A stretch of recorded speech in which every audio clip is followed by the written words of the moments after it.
নমস্কার, আমি অর্পিতা। আপনারা শুনছেন তপভূমি নর্মদা।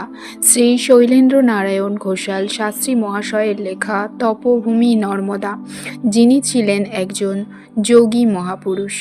আর তিনি তার বাবার আদেশে নর্মদা পরিক্রমা করাকালীন যে বাস্তব অভিজ্ঞতা তার হয়েছিল, তাই তিনি তার পুস্তক তপভূমি নর্মদাতে লিখে গেছেন। আর সেই তপভূমি নর্মদায় ধারাবাহিকভাবে আমি আপনাদেরকে পাঠ করে শোনাচ্ছি। আপনাদের কাছে অনুরোধ, যারা আগের পর্ব এখনও পর্যন্ত শোনেননি, দয়া করে তারা আগের পর্বগুলো শুনে নেবেন। তাহলে আপনাদের বুঝতে ও শুনতে দুটোই সুবিধা হবে। তাহলে চলুন শুরু করা যাক তপভূমি নর্মদার 11তম পর্ব। পাছে সুমেধদাসজি চটে যান, এই জন্য তাকে আড়াল করে মবলঙ্করজি চুপি চুপি আমাকে ইংরাজিতে জানালেন যে এই কর্ণ মন্দির অমরকণ্টকের প্রাচীনতম মন্দির। মহাভারতের কর্ণ এটি নির্মাণ করেননি। এই মন্দিরে প্রতিষ্ঠাতা ছিলেন কলচুরি বংশের শ্রেষ্ঠ রাজা কর্ণদেব। গৌড়দের রাজত্বকাল শেষ হলে সমগ্র মহাভারতে কলচুরি বংশের আধিপত্য স্থাপিত হয় দ্বাদশ শতাব্দীর শেষ ভাগে। কর্ণদেব চেদি মহাচন্দ্র নামে এক বিখ্যাত ছিলেন। পরদিন সকালে অধ্যাপক মবলঙ্করজি আমাদের কাছে বিদায় নিয়ে তার কর্মক্ষেত্রে নাগপুরে ফিরে গেলেন। আমি হরকিষণজির সঙ্গে ভৃগু কমণ্ডল দেখতে যাত্রা করলাম। হরকিষণজি আমাকে ধুনা পানি নিয়ে গেলেন। প্রথমে সে বললেন, ইধার महर्षि भृगु जी का धुनी था, इस धुनी से अभी पानी निकलते हैं। ये सारी अमरकंटक भृगु जी का तपोभूमि है। আমি দেখলাম কোথা হতে ভেদ করে জল নির্গত হয়ে একটি প্রাকৃতিক ছোট হ্রদ সৃষ্টি করেছে, কাকচক্ষু জল। সেই হ্রদের পাড়েই রয়েছে কয়েকটি বড় বড় বাতাবি লেবুর গাছ এবং পেঁপে গাছ। এখানে আমার 2-4 মিনিট অপেক্ষা করতে ইচ্ছা হয়নি। আমার যা কিছু আগ্রহ ছিল ভৃগু কমণ্ডলু দেখার। অমরকণ্টক হতে প্রায় 4.5 মাইল রাস্তা, সেই এবড়ো খেবড়ো দুর্গম পথ, বিশাল ঘাসবন পেরিয়ে হেঁটে পৌঁছালাম ভৃগু কমণ্ডলুতে।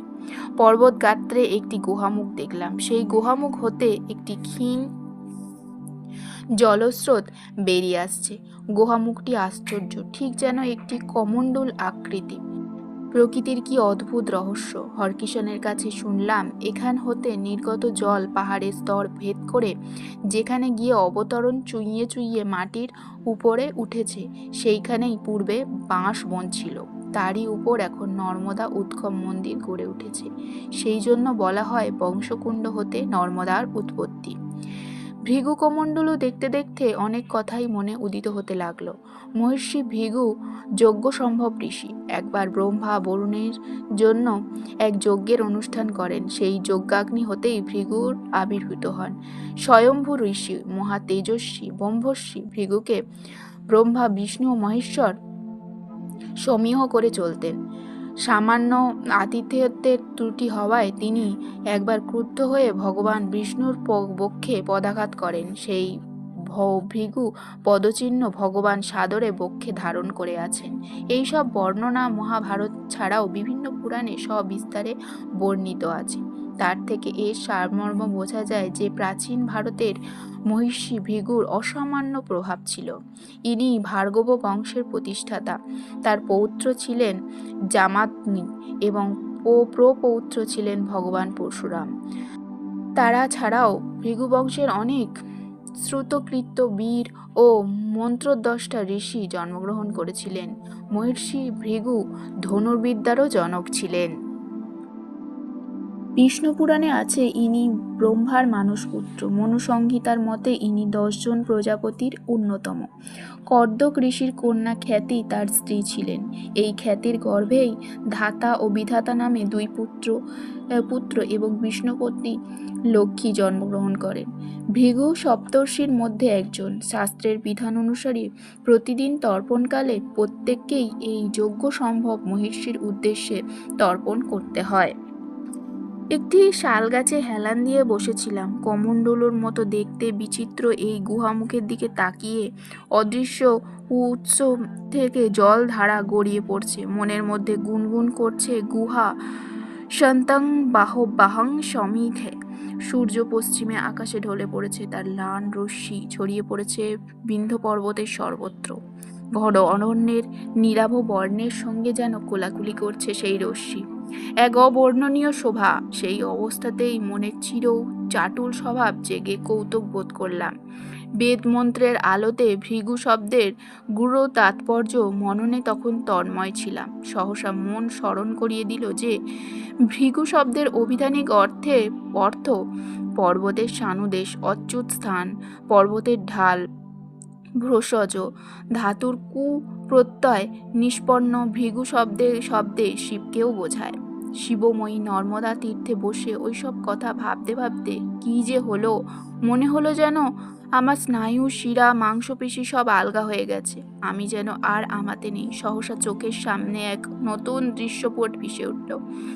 আকাশপটে দাঁড়িয়ে আছেন শ্বেত শুভ্র এক জটাজুট ঋষি। সমগ্র অমরকণ্টক পর্বতকে যেন তার হস্তহিত একটি কমণ্ডল, আর সেই কমণ্ডল মুখ দিয়ে তত্তর করে গড়িয়ে পড়ছে জ্যোতি জড়িত জলের ধারা। কানে হঠাৎ গেল, উঠিয়ে জি আবি চল পড়ে, শাম কা বক্ত, ইধার শের ভাল্লুক বহুত ডর হে। হরকিশোরের তাকিদে জেগে উঠলাম। ভুলণ্ঠিত হয়ে প্রণাম জানালাম যোগর সম্ভব ঋষি মহিষী ভৃগুর উদ্দেশ্যে। সমস্ত অঙ্গ প্রত্যঙ্গ যেন শিথিল হয়ে গেছে। হরকিশনজিকে বললাম, ভাইয়া तबीयत अच्छा नहीं है, थोड़ा दूर तक मेरे हाथ पकड़ के चलिए, आहिस्ता आहिस्ता ठीक हो जाएगा। আজ মনে হলো নর্মদা তীর্থে আসা আমার সার্থক হয়েছে। ধর্মশালায় যখন ফিরে এলাম তখন সন্ধ্যা হয়ে গেছে। অমরকণ্টক পর্বত ঢেকে গেছে নিথর অন্ধকারে। ফাটকে ঢুকে দেখলাম ভোজন বানাতে বানাতে সুমের দাসজি আপন মনে গেয়ে চলেছে। অমরকণ্টকে আজ আমার সপ্তম দিন। সুমের দাসজির জপ পুনশ্চরণাদির কাজ শেষ হয়েছে। তিনি আমাকে নিয়ে মার্কাণ্ডেয় আশ্রম দেখাতে চললেন। নর্মদা মন্দির থেকে মাত্র 1 মাইল দূরে অগ্নিকোণে এই আশ্রম, এত কাছে যেখানে পূর্বে যাওয়া উচিত ছিল, অথচ হরকিশনজি এতদিন নিয়ে যায়নি। সেই জন্য তাকে মৃদ ভর্ৎসনাও করলেন। ভৎসনা করবার কারণ এই যে সপ্ত কল্পান্তজীবী মহামুনি মার্কণ্ডেয় মুনিই হলেন নর্মদা মহিমার প্রথম উদ্দাতা। যে নর্মদা পরিক্রমার সর্বসিদ্ধি করায়ত্ত হোক, ত্যাগ, তিতিক্ষা, সহনশীলতা, ধৈর্য, দমাদি ঘট গুণাগুণগুলি পরিক্রমাকারীন স্বভাবগত হয়। সর্বোপরি পদে পদে ঈশ্বর বিশ্বাস দৃঢ় হয়। পৃথিবীতে সেই বার্তা সর্বপ্রথম ঘোষণা করেছিলেন মার্কেন্ডীয়।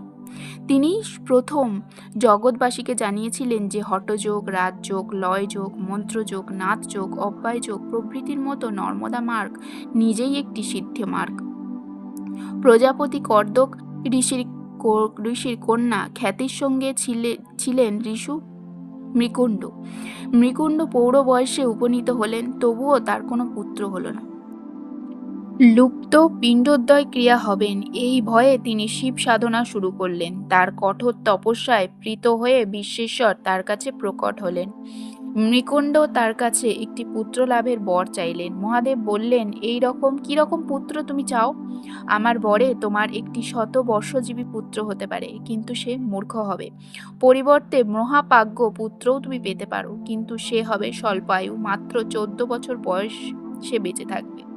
মৃকুণ্ড জানালেন, প্রভু একটি স্বল্পায়ু পুত্র হোক, কিন্তু সে যেন ঋষিত্ব অর্জন করতে পারে। মূর্খ পুত্র বংশের কলঙ্ক, অভিশাপ স্বরূপ। শঙ্করের আশীর্বাদে যথাকালে মার্কাণ্ডেয় জন্মগ্রহণ করলেন। মৃকুণ্ড তার পত্নী পুত্র লাভে আনন্দিত হলেন। মার্কাণ্ডেয় যত বড় হতে লাগলে পুত্রের অল্পায়ুর কথা ভেবে চিন্তা করে ততই তিনি ম্রিয়মাণ হয়ে পড়লেন। 9 বৎসর বয়সে পদার্পণ করতেই মৃকুণ্ড পুত্রের উপনয়ন দিলেন। উপনয়নে তিনি আমন্ত্রণ করেছিলেন পুলস্ত্য, পুলহ, ক্রতু, বশিষ্ঠ, অঙ্গিরা প্রভৃতি সপ্ত ঋষিগণকে। আপনারা বোধহয় অনেকেই জানেন, এখনো আমাদের দেশে সদ্য উপনীত ব্রহ্মচারীকে আশীর্বাদ করার সময় বেদমন্ত্রে বলা হয়, তয়ং জীব শরত শতং আয়ুষ্মান তেজস্বী বীর্যস্বী ভূয়া, অর্থাৎ 100 বৎসর পর্যন্ত তুমি বেঁচে থেকো, আয়ুষ্মান, তেজস্বী ও বর্চস্বী হও। কিন্তু সদ্য উপনীত ব্রহ্মচারী বালক মার্কেন্ডেয়কে আশীর্বাদ করতে গিয়ে ওইসব ঋষিগণ বললেন, চির আয়ুর্ভব, অর্থাৎ চিরজীবী হও। আশীর্বাদ বাক্য শুনে মৃকুণ্ড শাস্ত্রনয়নে পূজ্যপাদ ঋষিগণকে জানালেন, আপনারা আমার পুত্রকে চিরজীবী হওয়ার আশীর্বাদ করলেন, তাতে আমার আনন্দের সীমা নাই। আশা করছি ঋষি বাক্য মিথ্যা হবে না। কিন্তু স্বয়ং শিব বলেছেন বালক 14 বছর বয়স পর্যন্তই বাঁচবে। মহিষীর অঙ্গিরা বললেন, তাতে কি হয়েছে, আমাদের বাক্য মিথ্যা হবে না। মার্কণ্ডেয়কে সম্বোধন করে বললেন, তুমি এইখানে বসে, এই নর্মদা ক্ষেত্রে বসেই শিবের তপস্যা করো। যিনি স্বল্পায়ু দান করেছেন সেই আশুতোষই তোমাকে চির আয়ু দেব করবেন। যদ দুর্পায়া যদ দুর্লভং তুরস্তরং দুর্গমেচ্ম চ তৎসর্বং তপস্যা প্রাপ্য মহতি দূরতিক্রম। জগতে যা কিছু দুঃখ, দুঃসাধ্য, দুর্লভ, দুর্গম ও অতিক্রমণীয় সেই সমস্ত তপস্যার বলে সুসাধ্য, সুগম ও সহজলভ্য হয়। তপস্যার শক্তিকে কেউ রদ করতে পারে না। মার্কণ্ডেয় সেই ঋষিবাক্য শিরোধার্য করে তপস্যায় পদ বেছে নিলেন। সেই তপস্যা ছিল তার রেবা বা নর্মদা তটের তপস্যা, শিবের তপস্যা। সমস্ত ইন্দ্রিয় দ্বার রুদ্ধ করে নির্বাত নিষ্কম্প দীপশিখার মতন মার্কণ্ডেয় হলেন ধ্যানমগ্ন। বহু যুগ কেটে গেল। বালক মার্কণ্ডেয় বৃদ্ধত্বে উপনীত হলেন তার ধ্যানাসনে বসে। অবশেষে দুশ্চর তপস্যা শেষ হলো। শিবশঙ্কর দর্শন দিলেন। আমি তোমার তপস্যায় তুষ্ট হয়েছি। বিলম্বে কি প্রয়োজন? কি বর তুমি প্রার্থনা করো আমাকে বলো। মার্কণ্ডেয় যুক্ত করে নিবেদন করলেন, ভগবান, আপনি যদি তুষ্ট হয়ে থাকেন তবে আমাকে অমরত্ব দান করুন। তপস্যাই পরম ধর্ম, তপস্যাই পরম সম্পদ। আমি চিরকাল ধরে ইহকাল ও পরকাল হিতকর তপস্যার অনুষ্ঠান করব। আমার তপস্যার প্রভাবে যেন সকলের মঙ্গল হয়। সর্বলোকের হিতকর তপস্যার অনুষ্ঠান করব। মার্কণ্ডেয়ের এই সাধু সংকল্পে কথা শুনে আশুতোষ খুবই প্রসন্ন হলেন। তিনি বললেন, মার্কণ্ডেয়, আমার আশীর্বাদে তুমি সপ্ত কল্পান্ত জীবী হবে। তুমি রেবা মন্ত্র জপ করো। এই মহামন্ত্রের প্রভাবে তুমি এক মহাকুমারী কন্যার দর্শন পাবে। প্রতি কল্পান্তে প্রারম্ভের মহাপ্রলয়ের সৃষ্টি যখন বিনষ্ট হয়, সমস্ত জগৎ যখন মহাসমুদ্রে বিলীন, সেই চরমতম সংকটকালে তিনিই তোমাকে রক্ষা করবেন। এই যে উত্তরে বিন্ধ্য ও দক্ষিণে সাতপুরা পর্বতমালা, এই দুটি যেখানে এসে সংযুক্ত হয়েছে তার নাম মেকল, ঋষ্য বা অমর কণ্ঠক। এইখান থেকেই পশ্চিমগামিনী যে জলধারা নির্গিত হচ্ছে দেখতে পাচ্ছ, এই নদী রেবা সমুদ্রে গিয়ে মিলিত হয়েছে, যেখানে মহা আবর্ত সংকুল ও শ্বেত শুভ্র তেরঙ্গায়ী হয়ে এই মহাকামিনী নদী আপন স্বরূপে স্থিত আছে। আমি যে মহাকুমারীর কথা বললাম, ওই নদী রূপটি তারই বহিতরঙ্গ রূপা। ওই সিদ্ধ ক্ষেত্রে বসে তপস্যা করো বৎস, তপস্যা করো, তার দর্শন পাবে। মহাদেব অন্তর্হিত হলেন। শূলপাণির নির্দেশে সেখানে বসে মার্কণ্ডেয় তপস্যা করছিলেন। তার নামই মার্কণ্ডেয় আশ্রম। সুমের দাসজির সঙ্গে এসে পৌঁছে গেলাম সেই আশ্রমে। আশ্রমই বটে, চারিধারে বড় বড় বট গাছ, সাজা, শাল গাছ ছাড়া কয়েকটি আমলকি ও হরিতকি গাছও আছে। বিশাল এক বট বৃক্ষ ছায়ায় কয়েকটি প্রাচীন দেবদেবীর মূর্তিও দেখলাম। রামায়ণ, মহাভারত ও পুরাণগুলিতেও প্রাচীন ঋষিগণের মনোরম তপবনের যে আলেখ্য আঁকা আছে, এই আশ্রমটি সেই রকমই শান্তি শ্রী মণ্ডিত তপবন বলেই মনে হলো। ষষ্ঠাঙ্গে ভুলণ্ঠিত হয়ে প্রণাম